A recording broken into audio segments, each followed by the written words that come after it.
Sosiolinguistik. Materi yang pertama masih dalam lingkup pengertian sosiolinguistik. Nah, apa saja yang dipelajari dalam sosiolinguistik? Yang pertama ada pengertian sosiolinguistik, komunikasi bahasa, bahasa dan masyarakat, peristiwa tutur dan tindak tutur, variasi dan jenis bahasa, bilingualisme dan diglosia, alih kode dan campur kode, interferensi dan integrasi, perubahan, pergeseran dan pemertahanan bahasa, serta sikap dan pemilihan bahasa. Nah, sebelum ke definisi sosiolinguistik, di sini perlu kita ketahui tentang pengkajian secara internal dan eksternal dalam bahasa ya. Yang pertama ada kajian internal. Dalam kajian ini bahasa meliputi kajian struktur, diantaranya ada struktur fonologis, morfologis, ataupun struktur sintaksis. Sedangkan kajian eksternal, kajian ini dilakukan terhadap hal-hal atau faktor-faktor yang berada di luar bahasa dan berkaitan dengan pemakaian bahasa oleh penutur dalam suatu kelompok masyarakat. Penelitian atau kajian bahasa secara eksternal melibatkan dua disiplin ilmu atau lebih, sehingga wujudnya berupa ilmu antardisiplin.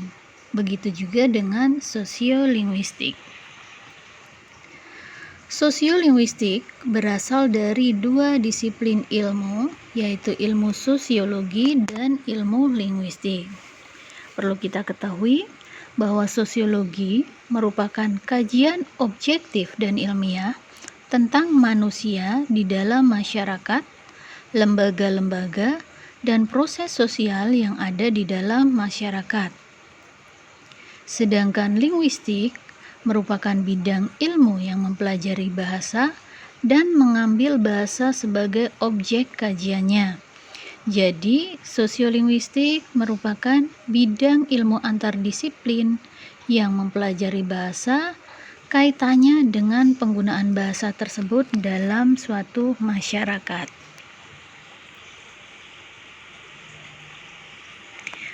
Selanjutnya kita pelajari tentang masalah-masalah dalam sosiolinguistik. Di sini ada 7 hal. Yang pertama, identitas sosial penutur. Kedua, identitas sosial pendengar. Ada lingkungan sosial tempat peristiwa tersebut, peristiwa tutur terjadi. Keempat, ada analisis sinkronik dan diakronik dari dialek-dialek sosial. Kelima, ada penilaian sosial yang berbeda oleh penutur akan perilaku bentuk-bentuk ujaran. Keenam, ada tingkatan variasi ragam linguistik. Dan ketujuh, penerapan praktis dari penelitian sosiolinguistik. Nah, yang pertama identitas sosial dari penutur. Hal ini berkaitan dengan siapa yang bertutur atau berbicara. Apa hubungan antara penutur dengan lawan bicara? Misalkan, komunikasi antara orang tua dengan anak atau guru dengan murid atau teman yang sangat akrab ya. Tentunya cara berkomunikasi ketiganya adalah berbeda. Ketika ayah dengan atau orang tua dengan anak, kemudian guru dengan murid, misalkan orang atau teman dengan teman yang sangat dekat, itu pasti berbeda. Kemudian identitas penutur ini dapat memengaruhi pilihan kode berbicara. Nah, untuk identitas sosial penutur ini sangat berkaitan dengan identitas sosial pendengar. Karena identitas pendengar juga dapat memengaruhi pilihan kode dalam bertutur atau berbicara. Misalkan ini ada contoh sebuah video tentang identitas sosial penutur dan pendengar. Silakan saksikan dulu, kemudian nanti saya jelaskan.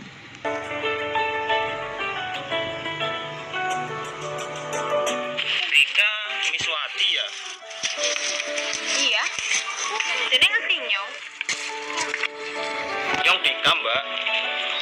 yang ngerti jeneng ramamu, nyong ngerti jeneng biyumu. Di sana.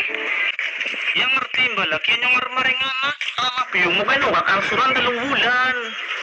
Maksudnya apa? Tidak jane utangnya. Tak tomboke aku kareng neh. Aja nomboki kowe abot jor ben aku bae sing nagih rama biyumu. Ayo bonceng aku siki jujukna aku maring omahmu. Kita masih remaja. Si anak SMA. Sekolah kita berjumpa. Nah, dalam video tersebut ya antara Dilan dan Miswati, Dilan adalah sebagai penutur, Miswati adalah sebagai pendengar. Saat itu Dilan berkomunikasi dengan Miswati menggunakan bahasa Jawa dialek Banyumas. Pemilihan kode tersebut karena Dilan sudah mengerti asal-usul Miswati ya dan mengerti Miswati menggunakan bahasa apa. Kemudian Dilan memilih kode bahasa Jawa dialek Banyumas. Demikian juga dengan Miswati. Ketika mendengar Dilan menggunakan bahasa Jawa dialek Banyumas, Miswati kemudian mengimbangi menggunakan dialek Banyumas, bahasa Jawa dialek Banyumas. Nah, hal itulah yang menunjukkan bahwa antara identitas sosial penutur dengan identitas sosial pendengar itu sangat berkaitan ya. Nah, selanjutnya kembali ke yang ketiga, lingkungan sosial tempat peristiwa tutur terjadi. Dengan lingkungan tempat peristiwa tutur yang berbeda, tentunya akan memengaruhi pilihan kode dan gaya bicara. Misalkan dalam contoh berikut,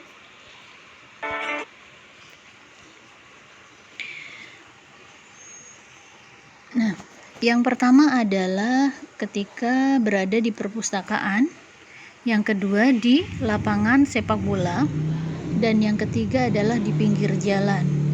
Saat berbicara di perpustakaan, tentunya menggunakan bahasa yang pelan, tidak terlalu keras. Berbeda ketika berada di lapangan sepak bola dengan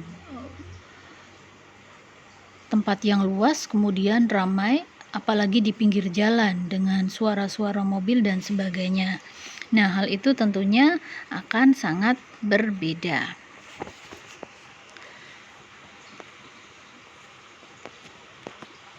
Nah, kita lanjutkan untuk yang keempat, analisis sinkronik dan diakronik dari dialek-dialek sosial.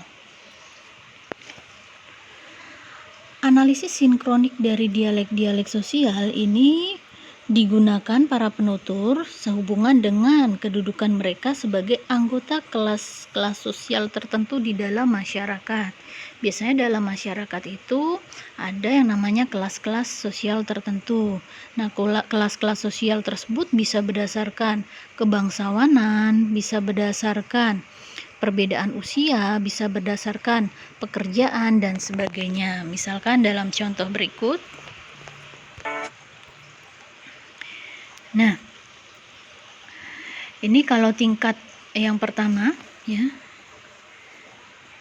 Yang ditunjukkan pada gambar ini adalah ketika ada tingkat kebangsawanan, tapi tidak semua daerah itu memiliki tingkat kebangsawanan.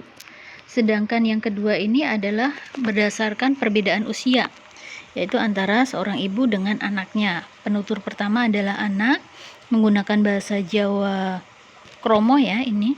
Ibu badhe tindak pundi? Ibu akan pergi kemana? Kemudian sang ibu menjawab, ibu arep blonjo menyang pasar dek. Nah, itu menggunakan bahasa Jawa ngoko ya. Jadi ini ada perbedaan bahasa berdasarkan usia ya. Lanjut. Yang kelima adalah penilaian sosial yang berbeda oleh penutur akan perilaku bentuk-bentuk ujaran. Nah, kalau penilaian sosial ini tiap daerah memiliki penilaian masing-masing karena memang mereka membentuk kesepakatan untuk membuat norma yang ada dalam masyarakat tersebut. Misalkan ketika masyarakat Jawa menggunakan kata dahar ya, yang artinya makan, dalam bahasa Jawa itu bahasa kromo, sopan. Tetapi ketika menggunakan kata dahar dalam masyarakat Sunda, mereka akan memiliki penilaian yang berbeda. Itu bukan bahasa Jawa yang halus, bukan bahasa Sunda yang halus, tetapi itu kasar. Nah, seperti itu. Itu adalah penilaian masing-masing atau penilaian pada tiap masyarakat itu berbeda. Selanjutnya adalah tingkatan variasi dan ragam linguistik ya.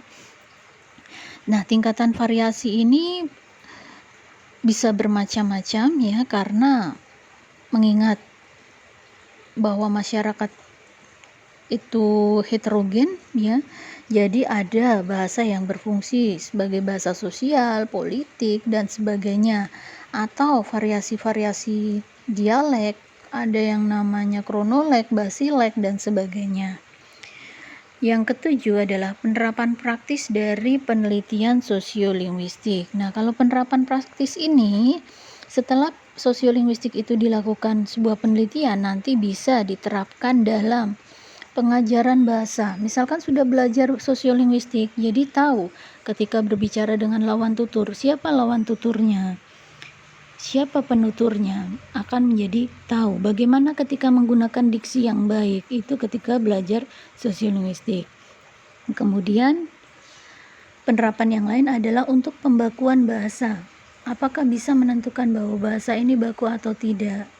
Kemudian untuk penerjemahan, kemudian untuk mengatasi konflik sosial akibat konflik bahasa, karena sering terjadi, apalagi di zaman sekarang ini sering sekali ada kesalahpahaman dalam berbahasa ya. Nah, itu adalah masalah-masalah dalam sosiolinguistik. Selanjutnya akan kita pelajari adalah kegunaan sosiolinguistik. Yang pertama adalah untuk berkomunikasi dan berinteraksi. Jelas sekali ya, untuk berkomunikasi dan berinteraksi, karena pada dasarnya manusia itu berkomunikasi menggunakan bahasa. Ketika manusia berkomunikasi dan berinteraksi tanpa bahasa, kemungkinan tidak akan tersampaikan apa maksud dari penutur dan lawan tutur ya. Kemudian pengajaran bahasa di sekolah, apakah membutuhkan sosiolinguistik? Sangat perlu. Karena untuk apa? Ketika mengajar di sekolah, menjadi tahu mana bahasa yang sesuai diksi, mana bahasa yang tidak sesuai, siapa lawan tuturnya, berarti menggunakan bahasa apa dan sebagainya. Yang ketiga adalah penulisan buku-buku tentang tata bahasa. Dalam penulisan buku-buku tentang tata bahasa itu seharusnya menggunakan bahasa yang baku sesuai dengan ejaan bahasa Indonesia, EBI atau PUEBI. Kemudian selanjutnya adalah menentukan pemilihan berbahasa. Nah, untuk menentukan pemilihan berbahasa ini tadi berkaitan dengan di mana situasinya, berbicara dengan siapa, dalam keadaan yang bagaimana, itu akan menentukan pemilihan bahasa. Jadi sosiolinguistik itu sangat berguna dalam kehidupan sehari-hari. Nah, baik, sekian untuk materi pengertian sosiolinguistik. Silakan kalau ada pertanyaan kita lanjutkan dengan diskusi. Terima kasih.